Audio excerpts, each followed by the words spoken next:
जो भी कुछ हुआ है हमारी तो कोई खास काविश मैं तो नहीं समझता, क्योंकि ऊपर अल्लाह की ज़ात है जिसने मेहरबानी की, जिसने सारे असबाब बनाए। 6:17 पे 1 पे कॉल हुई है जी। शहर बानो ASP साहब गुलबर्ग फौरन मौके पे पहुंचती हैं जी। कैमरे से हमें एक फुटेज सी मिल जाती है चंद सेकंड्स की, जिसमें हमें दिखाई दिया कि एक लड़का जो कि कूड़ेदान से कुछ शापर ढूंढ रहा है, उसने बच्ची को साथ खड़ा किया हुआ है और फिर शापर अपने मुंह में डाल लेता है। हमें उसकी ब्लेयर सी पिक्चर आ जाती है। हम उस ब्लेयर सी पिक्चर को प्रिंट लेके अपने मोबाइल में शिफ्ट करके ढूंढने की नीयत से निकल पड़ते हैं। अक्सर सी बात यही है कि ये हुक्म अल्लाह ही था। हमारी तफसीर में ये एक फिनर है, ये एक प्रिटेंशियस पर्सनैलिटी है, ये बिल्कुल हक़ाइक़ को छुपाने की कोशिश करता है और ऐसे बंदे को पैरामीटर्स ऑफ लॉ पनिशमेंट देनी चाहिए।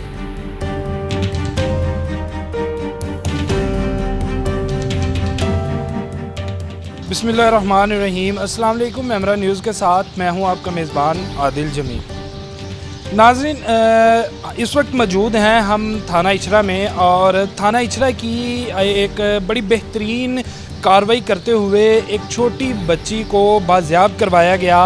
तकरीबन जो है वो 3 घंटों के अंदर अंदर उस बच्ची को जो है वो बाज़ियाब करवाया गया, जिसके बाद मुलजिम जो है उसके मज़ीद तफ्तीश जारी है। इससे मौजूद हैं हम थाना इचरा में। आइए चलते हैं, आपको बात करवाते हैं आपकी SHO थाना इचरा से, और उन्हीं से पूछते हैं कि किस तरह से कार्रवाई की गई और कैसे मुलजिम को जो है वो ट्रेस किया गया और उस 5 साल बच्ची को जो है वो बाज़ियाब करवाया गया। आइए आप मेरे साथ चलिए, आपको दिखाते हैं और SHO थाना इचरा से मिलवाते हैं।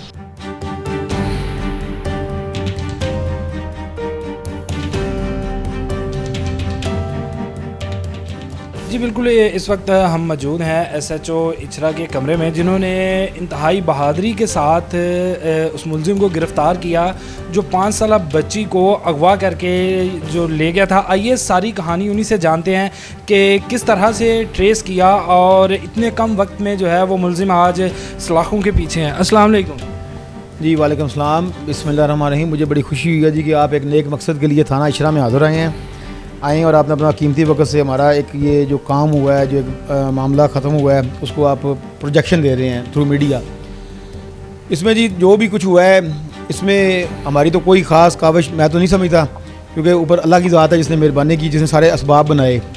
बस हमारी ये थी कि हमारी नीयत ठीक थी, हमारे अफसराने वाला को हुक्म था कि इसको मामला को हमने जल्द से जल्द निपटाना है। हम नहीं चाहते थे कोई गलत हादसा बन जाए, कोई पुरानी कोई हिस्ट्री रिपीट हो। तो 6:17 पे 1 पे कॉल हुई है जी। नीलम खातून ने कॉल की कि जी मेरी 5 से 6 साल की बच्ची खिजरा नाम की वो लापता हो गई है, कोई नामालूम शख्स ने अगवा कर लिया। हमारा शराजी हमारी साहबा हमारी SP माल्टोन शहर बानो ASP साहब गुलबर्ग फ़ौरन मौके पे पहुंचती हैं जी।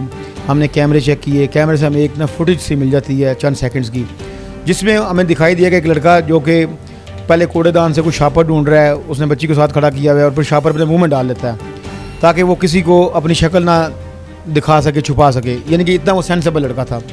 हमें उसकी ब्लेयर सी पिक्चर आ जाती है। हम उस ब्लेयर सी पिक्चर को प्रिंट लेके अपने मोबाइल में शिफ्ट करके तो हम लोग एक ढूंढने की नीयत से निकल पड़ते हैं।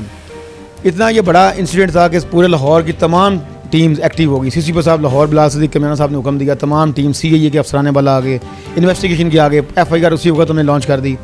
इसी तरह हमारे जो मुतलका डिवीज़न के अफसरान थे वो भी एक्टिव हो गए। अली नासर रिजवी साहब हमारे DIG साहब लाहौर ऑपरेशन का जो विजन है कि अपना काम और अपनी ड्यूटी को इबादत समझ के करें और इसमें बिल्कुल गफलत ना करें।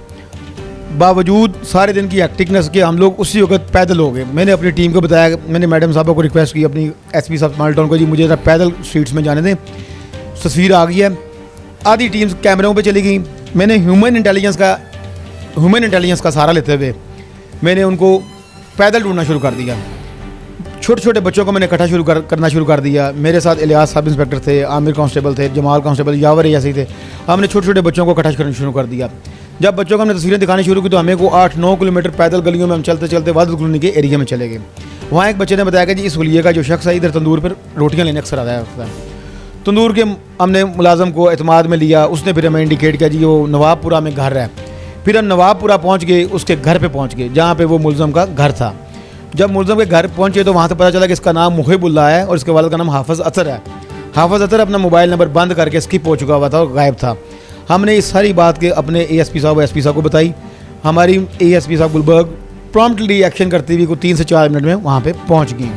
उन्होंने आके उसकी वालदा को इंटरोगेट किया, मोहिबुल्लाह के उसके चचा को इंटरोगेट किया, उसके दादा वहाँ पे था, उसको इंटरोगेट किया। उसने बताया जी कि अक्सर ये इस तरह की हरकतें करता है, पहले भी 2-3 दफ़ा बच्चियों को ले गया है, लेकिन इसका कभी मामला ऑन रिकॉर्ड नहीं आया, कोई FIR वगैरह का मामला नहीं हुआ। तो पता चला कि जी ये भाटी के एरिया में उस तरफ ये ले के जाता होता है। तो जैसे ही फिर हमारे अफसरान ने रब्ता किया तो भाटी में खादम ASI ने बताया कि जी एक अभी को थोड़ी देर पहले एक बंदा एक छोटी बच्ची को लेकर यहाँ आया हुआ था मस्जिद के पास, तो नमाज़ी ने उसको पकड़ लिया कि बच्ची को रो रही थी। तो अल्लाह का शुक्र हुआ कि बच्ची के साथ कोई ऐसा हादसा ना हुआ। हम लोग वहाँ को 6 से 7 मिनट में वहाँ पहुँच गए। हमारी ASP साहब शेर बानो साहबा गुलबर्ग ने एक्शन करते हुए वहाँ से मुलज़म को भी गिरफ़्तार कर लिया, बच्ची को भी बाजियाब कर लिया और हम लेकर अपने साथ थाना इशरा आ गए। अब आगे जो मामला हुआ कि ये इसमें ये क्या हुआ और क्यों उसने किया, वो हैबिचुअल था, उसकी को अपनी कोई नफ्सियाती लस्ट थी, वो ऐसे मामलात में इंडल्जमेंट महसूस करता था और उसने अपनी इंडल्जमेंट की सीख सुलेस करने के लिए इसी तरह के रास्ते को अपनाया हुआ है। और वो जो उसके वालिदैन थे वो उसको साईं और इस तरह की बातें करके उसको डिफेंड करते हैं। इस तरह के माशरे में लोगों को डिफेंड नहीं करना चाहिए, उनको पॉइंट आउट करना चाहिए ताकि पुलिस उनको बर वक्त पकड़े और बड़े हादसे से ऐसे मासूम बच्चियाँ और बच्चे बच सकें। और ये हमारा फ़र्ज़ भी है कि तहफ़्फ़ुज़ देना, और हम चाहते हैं कि अगर हम वर्दी पहने हुई, अल्लाह ने हमें वर्दी दी है, तो हमें लोगों को, हर तरह के लोगों को, ये नहीं कि बड़ा को छोटा, सब लोगों को उनके डोर स्टेप पे इंसाफ देना चाहिए। और इस पूरी कारकर्दगी में हमारी मेहनत ज़रूर थी, लेकिन हुक्म अल्लाह का था, असबाब अल्लाह ताला का थे, मेहरबानी रब की ज़ात की थी। अगर बाज़ औक़ात बड़ी कोशिश होती है, बंदे को कामयाबी नहीं होती, इसमें उसकी वालदा की दुआएँ भी होंगी, बल्कि होंगी नहीं हैं। नीलम जो उसकी वालदा थी वो बड़ी परेशान जब उसने बच्ची को देखा और उसकी खुशी का कुछ तसव्वुर ही नहीं था।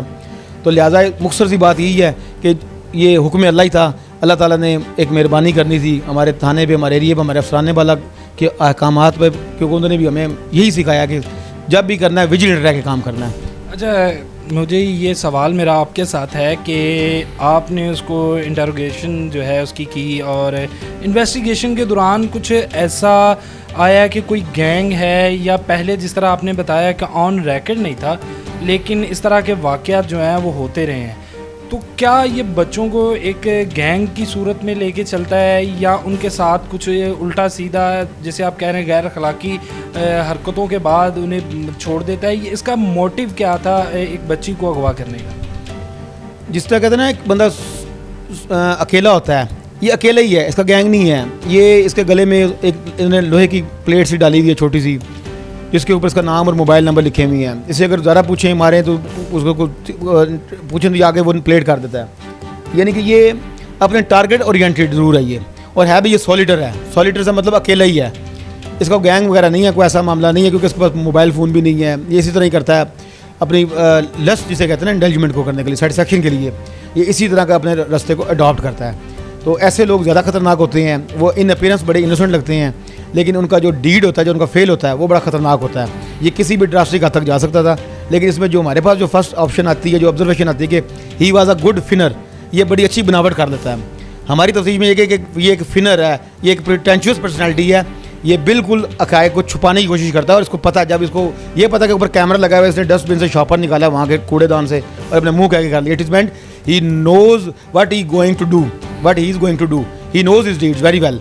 और ऐसे बंदे को पनिश करना चाहिए, और ऐसे बंदे को पैरामीटर्स ऑफ लॉ पनिशमेंट देनी चाहिए। और लोगों की भी रिस्पॉन्सिबिलिटी है, सोशल रिस्पॉन्सिबिलिटी है, पब्लिक की भी, को ऐसे लोगों को पॉइंट आउट करें ताकि हम उनको रेडिकेट भी कर सकें और उनको कानून के दायरे में लेके भी आ सकें। जी नाज़रीन, ये SHO इचरा थे, जिनकी मेहनत और कारकर्दगी और बहादुरी की वजह से एक मुल्ज़म जो है आज सलाखों के पीछे है। और यही उम्मीद करते हैं हम अपनी पुलिस से भी और अपनी आवाम से भी कि ताउन जो है पुलिस और आवाम का, ये एक रिश्ता होगा तो माशरे के अंदर हम लोग जो है वो लाकानूनियत ख़त्म कर सकेंगे और तहफ़्फ़ुज़ जो है वो महसूस कर सकेंगे। इसके साथ ही मुझे दीजिए इजाज़त। अल्लाह निगहबान।